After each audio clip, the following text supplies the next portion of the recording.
Hukum udhiyah. Ikhtalafa ahlul ilmi fi hukmil udhiyah ala qallain. Para ulama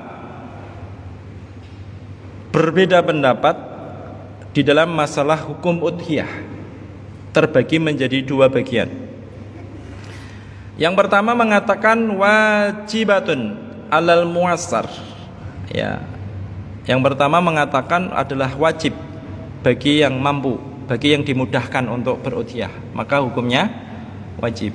Ulama yang kedua mengatakan sunnah muakkadah, sunnah yang kemudian ditekankan. Ya, dan mereka memiliki hujah masing-masing, Pak, di antara mereka perbedaan tadi. Hujahnya yang mengatakan wajibah alal muassar, ya, yang mengatakan bahwa udhiyah itu adalah wajib, itu hujahnya adalah Quran surat Al-Kautsar ayat 2. A'udzubillahi minasyaitonirrajim.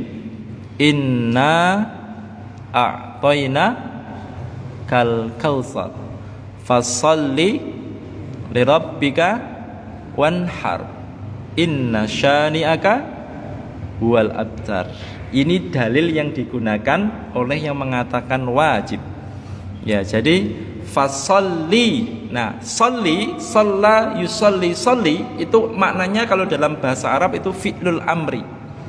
Ya, fi'lul amr, fi'il amr, fi'il amr itu artinya perintah, Pak. Nah, biasanya al-amru lil wujub. Kaidahnya adalah setiap perintah itu biasanya menunjukkan sebuah kewajiban. Ya. Jadi perintah itu biasanya kewajiban. Contoh wa aqimis sholata, wa aqimis sholata. Itu wa aqim, itu juga fi'il amr. Ya. Artinya tegakkanlah salat, maka salat menjadi sebuah fardu, kewajiban. Ya, tetapi ternyata ada makna lain yang menyebutkan fi'il amr, ya, menyebutkan fi'il amr dalam Al-Qur'an, tetapi maknanya adalah al-adah, kebiasaan. Ya, kebiasaan, dan itu maknanya boleh, mubah hukumnya. Apa contohnya? Contohnya adalah ayat yang berbunyi kulu washrabu wala tusrifu. Ya, makanlah dan minumlah tetapi jangan berlebihan. Di situ ada kata kulu. Kulu itu dari kata akala yakulu.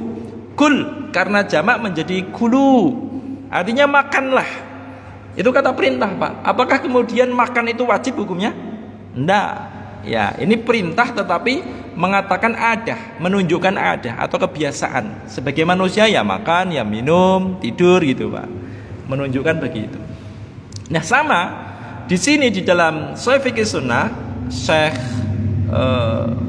pengarang kitab itu menyebutkan, menjawab ya, ketika yang mengatakan wajib itu mengatakan hukumnya wajib dengan menyebutkan ayatnya tadi Al-Kautsar ayat 2 tadi, maka dijawab oleh beliau, Pak. Ujibu bi anna lil ulama'i fi ta'wilil ayati khamsata aqwal. Kata beliau menyebutkan Abu Malik Kamal bin Said Salim, ya, pengarang buku Sahih Sunnah. Maka ketika orang-orang yang mewajibkan itu berdalil dengan Quran surat Al-Kautsar ayat 2 ini, maka aku jawab, ya, bahwasanya bi analil ulama, bahwasanya para ulama fi ta'wilil ayah, di dalam menakwilkan ayat, ya, menafsirkan ayat ini surat Al-Kautsar ayat 2 itu khamsata aqwalin, itu ada 5. Ya, maksudnya ada 5. Para mufassirin ketika menafsirkan ayat ini itu maksudnya ada 5, Pak. Dan kemudian beliau menyebutkan adharuha, di antara 5 tadi yang paling tampak jelas mendekati kebenaran itu adalah annal murada sholli lillah wanhar lillah. Ya, muradnya, maksudnya dari fasholli lirabbika wanhar itu adalah sholli, salatlah kalian, lillah, yaitu untuk Allah saja. Wanhar, dan kemudian berkurbanlah kalian atau berudhiyahlah kalian, itu juga lillah, untuk Allah. Jangan karena bingung, duh liyane berkurban kabeh, mosok aku ora berkurban, gitu, Pak. Jadi bingung itu, Pak. Nanti saat dia berkurban pun itu karena niatnya bukan karena Allah. Padahal ayat-ayat yang menyebutkan seperti ini kaitan dengan kurban itu adalah dalam rangka taqarruban ilallah, untuk bertakwa, untuk dekat kepada Allah. Maka niatnya juga harus diluruskan, ya, niatnya juga harus ditata.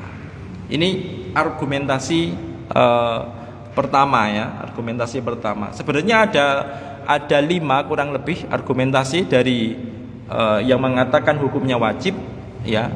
Di antaranya adalah hadis yang berkaitan dengan Jundub bin Sofwan, kemudian hadis tentang dari Barok itu, Pak, yang mengatakan, ya, orang yang kemudian dia punya kelonggaran harta dan tidak berudhiyah, maka la taqrabanna musallana, ya, janganlah mendekati musalla kami, ya. Musalla kami itu, musalla itu kalau dalam bahasa Arab artinya tanah yang lapang, ya, tanah yang lapang. Ini argumentasi yang kemudian dikemukakan oleh yang mengatakan wajib. Yang sunnah muakkadah itu mengatakan, ya, berargumentasi kenapa hukumnya sunnah muakkadah, itu mengatakan mengambil hadis dari Ummu Salamah. Ya, mereka berargumentasi dengan hadis Ummu Salamah yang mengatakan idza dakhaltal asyra wa arada ahadukum ayyudhiya fala yamassa min sya'rihi wa syarihi syai'an. Rawahu Muslim. Nomor 1977. Jika salah seorang di antara kalian, ya, hendak untuk kemudian berudhiyah, maka jangan, ya, fala yamassa min sya'rihi, jangan mencukur atau mengambil, ya, kalau massa yang maksudnya mengusap sebenarnya, Pak, tapi maksudnya adalah memotong, ya, memotong ini apa namanya, rambut, memotong kuku, ya, atfar, kemudian memotong bulu ketiak, mencabut bulu ketiak, atau memotong bulu-bulu yang ada di anggota badan kita. Bahkan para ulama itu sampai menjelaskan, seperti Imam Nawawi itu menjelaskan sampai kapal. Tahu kapal, Pak, ya? Kapal itu biasanya ada di kaki. Nah, itu nggak boleh dikelotoki, Pak. Nggak boleh dikelotoki begini, ya, tidak boleh dikelotoki. Kemudian dari hadis ini kemudian mengatakan pendapat sunnah muakkadah, qauluhu wa arada ayyudhiya, ya, perkataan Nabi sallallahu alaihi wasallam yang artinya wa aradu ayyatahiya, siapa yang hendak atau yang ingin berudhiyah. Dalilun annal udhiyata laisat biwajibah. Ini menunjukkan bahwa udhiyah itu tidak wajib. Ya, kenapa kok begitu? Iya, karena ada kata wa aroda ahadukum ayyudhiya, dan siapa di antara kalian yang ingin. Nah, bukan kewajiban menunjukkan, Pak.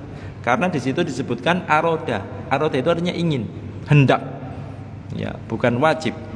Ya, tetapi ingin, keinginan, ya. Nah, ini dari sini kemudian para ulama itu menyampaikan bahwa hukum udhiyah itu adalah sunnah muakkadah, dan ini diambil oleh para ulama jumhur ulama, ya. Pendapat para sahabat juga banyak tidak wajib, seperti Abu Bakar, Umar, ya, dan lain sebagainya. Kemudian yang kedua juga pendapat jumhur ulama seperti Imam Malik, Imam Syafi'i, Imam Ahmad, Ibnu Hazm, dan lain-lain.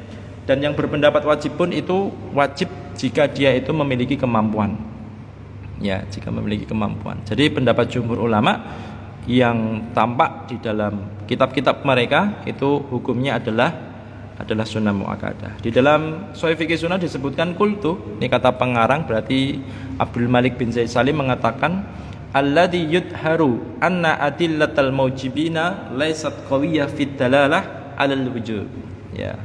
Jadi yang tampak di antara istidlal atau pengambilan dalil yang disampaikan oleh ulama yang berpendapat bahwa udhiyah itu adalah wajib, maka itu laisat qawiyah, ya, tidak kuat, dalilnya tidak kuat.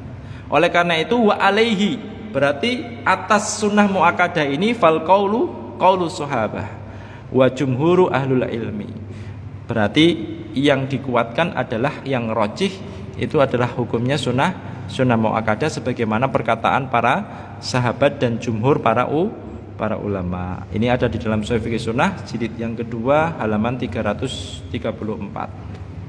Ya. Jadi hukumnya adalah sunnah muakkadah. Nanti kalau ada yang berpendapat wajib begitu, oh dia itu wajib begitu Pak. Nah, kita paling tidak punya dasar. Ya, paling tidak kita memiliki ilmu. Oh, ada yang berpendapat wajib, ada yang berpendapat sunnah. Dan dalilnya sudah kita kemukakan semua. Ini kaitan dengan udhiyah.